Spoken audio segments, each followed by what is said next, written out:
Salut les makers, CrazyDoob, épisode 2 de notre tuto d'utilisation de Simplify 3D avec la CraftBot Flow IDEX. Donc dans l'épisode précédent, nous avions créé ensemble les scripts de démarrage d'imprimante en fait, voilà, pour l'amorçage des buses et le nettoyage des buses. Donc là, on est logiquement prêt à imprimer. Donc ce qu'on va pouvoir faire pour commencer, c'est supprimer déjà le profil qu'on avait créé, qui nous servira plus à rien. Voilà, donc j'ai déjà importé une pièce en 3D, donc là je l'ai récupérée sur Thingiverse, c'est tout simplement un personnage Moai avec les lignes qui sont d'une autre couleur. Donc pour l'utilisation du Dual Extruder, c'est vraiment extrêmement simple. On va dans Tools, Dual Extrusion Wizard, on choisit le profil, donc le CraftBot IDEX, le matériau, on choisit l'extrudeur en fonction de la partie imprimée. Donc moi je veux que mes lignes soient sur l'extrudeur droit, puisqu'en fait l'extrudeur droit c'est un rouleau de noir et l'autre côté c'est un blanc. Donc là je peux faire OK, on fait bien attention de faire Group and Align Models, ce qui va permettre de tout aligner, vous allez voir, hop voilà. Ce qui fait que mes pièces sont parfaitement superposées, voilà, donc ça m'évite de devoir le faire à la main. Voilà. Et là en fait je vais vous dire que c'est terminé, voilà, le tout est déjà réglé. Si je fais une préparation à l'impression, on va bien faire Select All, donc tous les processus. Voilà, et là, techniquement, je peux imprimer directement. Donc vous allez me dire, qu'est-ce que c'est que ces deux blocs derrière? En fait, ce sont des prime pillars, donc piliers d'amorçage. Donc pour ça, on va aller là-dedans, voir un petit peu ce qu'on peut faire. Donc on peut régler le remplissage, etc., comme d'habitude.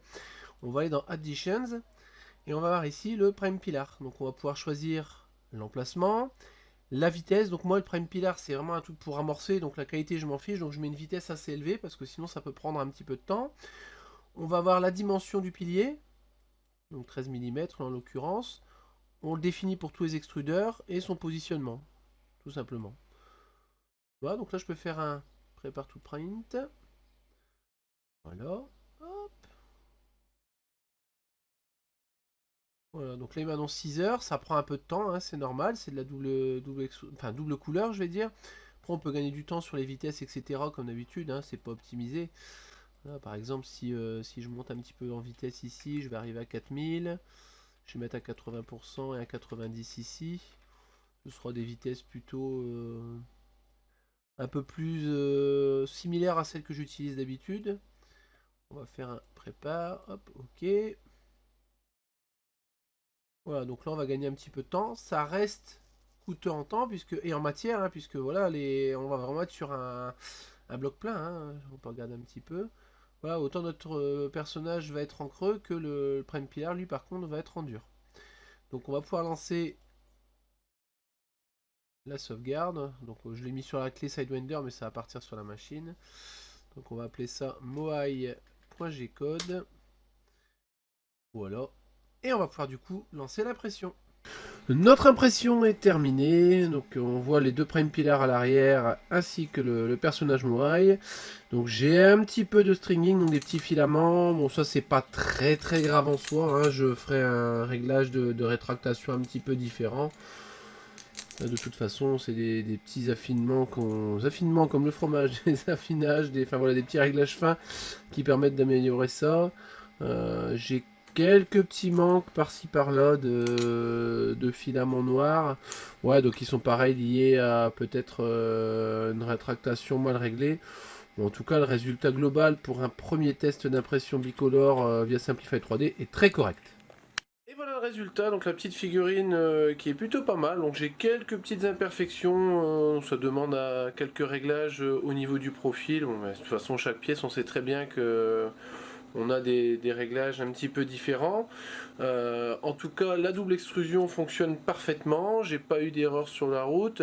J'ai juste augmenté un petit peu la vitesse du remplissage du prime pillar, donc du pilier d'amorçage, parce que je le trouvais quand même assez long. Je passais plus de temps à imprimer le pilier que la pièce.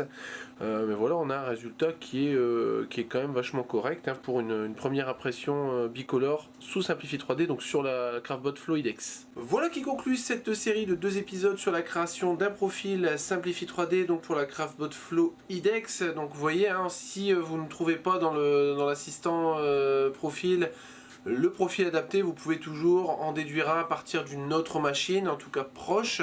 Le mieux c'est quand même toujours de partir de la même marque, puisque certains G-codes spécifiques hein, qu'on a vu dans l'épisode 1 peuvent être vraiment propres à une marque ou à un modèle. Donc c'est quand même intéressant d'essayer de partir sur un modèle de la marque quand vous le pouvez. Si vous avez des questions, des commentaires, n'hésitez pas à les laisser juste en dessous de la vidéo. Vous pouvez nous soutenir via la page Utip. D'ici là, likez, partagez, parlez de nous autour de vous. Et je vous dis à bientôt pour de nouvelles vidéos.